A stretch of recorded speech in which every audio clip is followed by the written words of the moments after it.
অনেকেই অনেক রকম ভাবে খবর করছে, সকলেরই বাক স্বাধীনতা আছে। যেখানে দেখবো আমার ব্যক্তি স্বাধীনতায় আঘাত লাগছে, আমি সেখানে ব্যবস্থা নেব।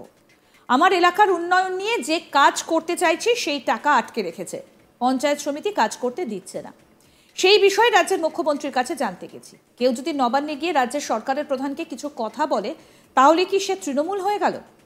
2026-এর আগে নওশাদকে টিএমসিতে যোগ দিচ্ছেন, এই বিষয়ে এবার ক্লিয়ার করে দিলেন আইএসএফ বিধায়ক। বিধানসভায় রাজ্য বাজেট পেশের দিন আগে অধ্যক্ষের ঘরে বসে ছিলেন শাসক দলের নেতামন্ত্রীরা। তার মধ্যে চমকে দেওয়ার মতো একটা ছবি সামনে আসে, যেখানে মাঝখানে বসে আছেন অধ্যক্ষ বিমান বন্দ্যোপাধ্যায়, তার পাশে বসে আছেন রাজ্যের মুখ্যমন্ত্রী মমতা ব্যানার্জি এবং তাকে ঘিরে রয়েছেন তারই দলের মন্ত্রী বিধায়করা। সেখানে অন্য কোনো দলের বিধায়ক নেই, তবে তার মধ্যে একটা ব্যতিক্রম চোখে পড়ে। মুখ্যমন্ত্রীর একেবারে পাশে বসেছিলেন আইএসএফ এর বিধায়ক নওশাদ সিদ্দিকী। মাঝে মধ্যে তিনি মুখ্যমন্ত্রীর কথায় হেসে ওঠেন, মাঝে মধ্যে তাকে একটা দুটো কথা বলতেও শোনা যায়, আর তাতেই দানা বেঁধেছে রহস্য। তাহলে কি এবার নওশাদ সিদ্দিকী আইএসএফ ছেড়ে তৃণমূলে ফিরছেন? এই প্রশ্নটা বারবার উঠতে থাকে। এই মুহূর্তে সেই ভিডিওটা এবং সেই ছবিটা আপনাদেরকে দেখাচ্ছি, দেখুন। ঠিক মমতা বন্দ্যোপাধ্যায়ের সামনে বসে রয়েছেন নওশাদ সিদ্দিকী, এবং একই সঙ্গে দেখা গিয়েছে একাধিকবার যে তৃণমূল নেতাদের সঙ্গে তাকে দেখা গিয়েছে। তবে সেই বিষয়ে এবার পরিষ্কার করে দিলেন নওশাদ। আজ তাক বাংলার মুখোমুখি হয়ে তিনি জানান, অনেকেই অনেক রকম ভাবে খবর করছে, সকলেরই বাক স্বাধীনতা আছে। যেখানে দেখবো আমার ব্যক্তি স্বাধীনতায় আঘাত লাগছে, আমি সেখানেই ব্যবস্থা নেব। আমার এলাকার উন্নয়ন নিয়ে যে কাজ করতে চাইছি সেই টাকা আটকে রেখেছে, পঞ্চায়েত সমিতি কাজ করতে দিচ্ছে না। সেই বিষয়ে রাজ্যের মুখ্যমন্ত্রীর কাছে জানাতে গেছি। মাননীয় মুখ্যমন্ত্রী আমাকে আশ্বস্ত করেছিলেন নিয়ম মেনে কাজ হবে। আমি আমার অধিকারের কথা বলতে গেছি। কেউ যদি নবান্নে গিয়ে রাজ্যের সরকারের প্রধানকে কিছু কথা বলে, তাহলে কি সে তৃণমূল হয়ে গেল? আসলে এবার শোনাই কি বলেছেন আইএসএফ বিধায়ক নওশাদ সিদ্দিকী। কি বক্তব্য তার, আমাদের প্রতিনিধি সুজয় ঘোষের মুখোমুখি হয়ে কি বিষয়ে কথা বললেন শুনবো এবার। সবাই মনে করেছিল যে তৃণমূল কংগ্রেসের সঙ্গে আপনার কোনো একটা সম্পর্ক তৈরি হচ্ছে, এরকম একটা জল্পনা তৈরি হয়েছে যে আপনি নাকি তৃণমূল কংগ্রেসে যোগ দিতে পারেন। দেখুন, অনেকে অনেক রকমভাবে খবর করবে। যত মশালাদার খবর হবে তত ভিউজ হবে। আর বাক স্বাধীনতা আছে, সাংবাদিক স্বাধীনতা আছে, আমি সেটাকে বলতে পারি না তো যে আপনি এরকম করছেন কেন, সেরকম করছেন কেন। হ্যাঁ, যেটাতে দেখবো যে আমার ব্যক্তিগত জায়গায় হস্তক্ষেপ হচ্ছে, আঘাত লাগছে, তার বিরুদ্ধে ব্যবস্থা গ্রহণ করব। দেখুন, রাজ্যের মুখ্যমন্ত্রীর কাছে আমি আমার এলাকার ডেভেলপমেন্ট নিয়ে যে কাজ করতে চাইছি সে টাকা আটকে রেখেছে, পঞ্চায়েত সমিতি কাজ করতে দিচ্ছে না, সেটা জানাতে গিয়েছি।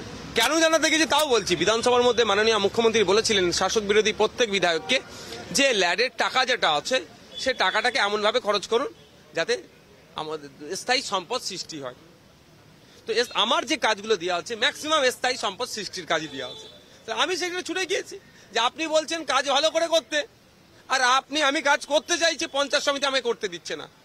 যখন রূপায়ণকারী সংস্থাকে অর্থাৎ এজেন্সিকে যখন আমি চেঞ্জ করে দিয়েছি 2-2.5 মাস কাটার পরে আবার সেই এজেন্সিকে দিয়ে কাজ করাচ্ছে, মানে আমাকে আরো 3 বছর, আমার 2 বছর নষ্ট করবার জন্য। তাহলে এটা সম্পূর্ণ গাইডলাইনের বাইরে। তো গাইডলাইন মেনে কাজ হোক। মাননীয় মুখ্যমন্ত্রী আমাকে আশ্বস্ত করেছিলেন যে গাইডলাইন মেনেই কাজ হবে, আর আমি বলেছি আমি এটাই চাই। আশা করছি আমার সমস্যা আর 2-1 দিনের মধ্যে সমাধান হবে। আমি আমার অধিকারের কথা বলতে গিয়েছি।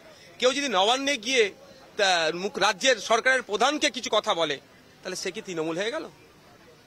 আচ্ছা, আপনার আমি একটা কথা বলবো এর সাথে। আমরা দেখেছি কেরালার মুখ্যমন্ত্রী দেশের প্রধানমন্ত্রীকে সঙ্গে কথা বলতে।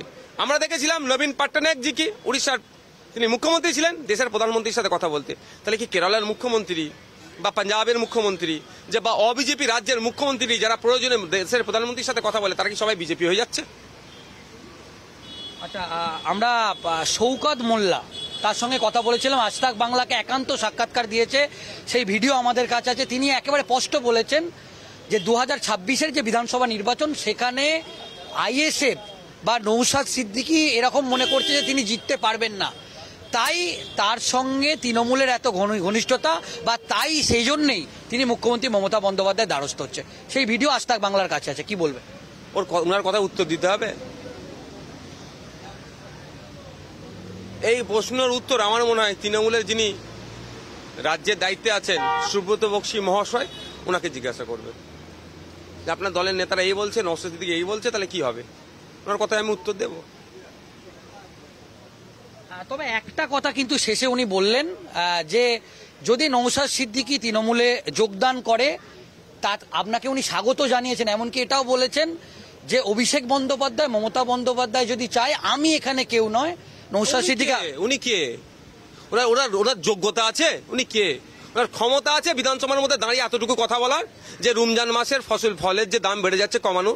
ওনার ক্ষমতা আছে যে ফেক এসটিএসসি সার্টিফিকেট গুলোকে ইস্যু করাগুলোকে বন্ধ হোক, প্রকৃত যিনারা এসটিএসসি তাদের কোটায় যে চাকরি পাওয়ার জন্য সার্টিফিকেটগুলো প্রোভাইড করা হোক।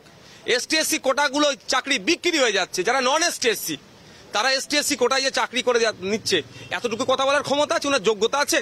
আমি চ্যালেঞ্জ করছি। তো বলেছিলাম বারাইপুরের মসজিদে যে অন্যায় হয়েছে, অ্যারেস্টও হয়েছে, কিন্তু ওই মসজিদের পবিত্রতা নষ্ট হয়েছে, এটার বিরুদ্ধে কঠোর ব্যবস্থা নিতে হবে পুলিশকে। এতটুকু কথা বলার যোগ্যতা ওনার ক্ষমতা আছে?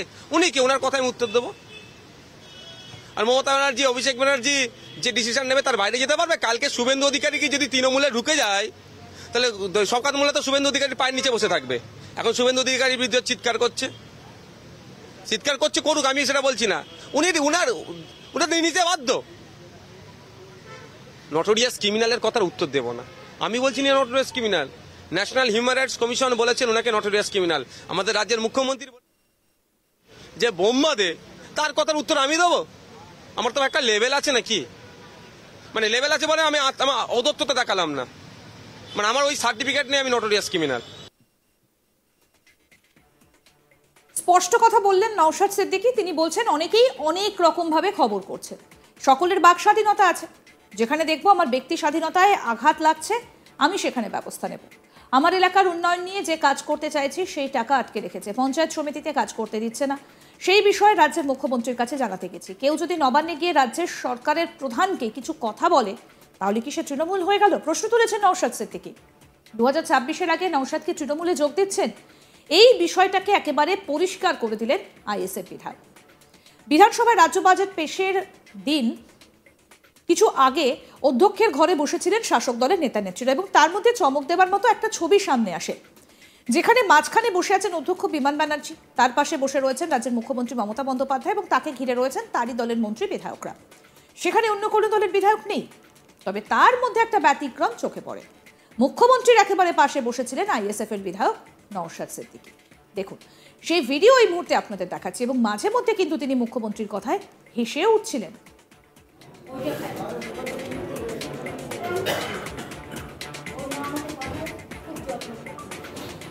আর এরই মধ্যে নওশাদ সিদ্দিকীকেও দু একটা কথা বলতেও শোনা যায়, তাতেই টানা বেঁধেছে রহস্য।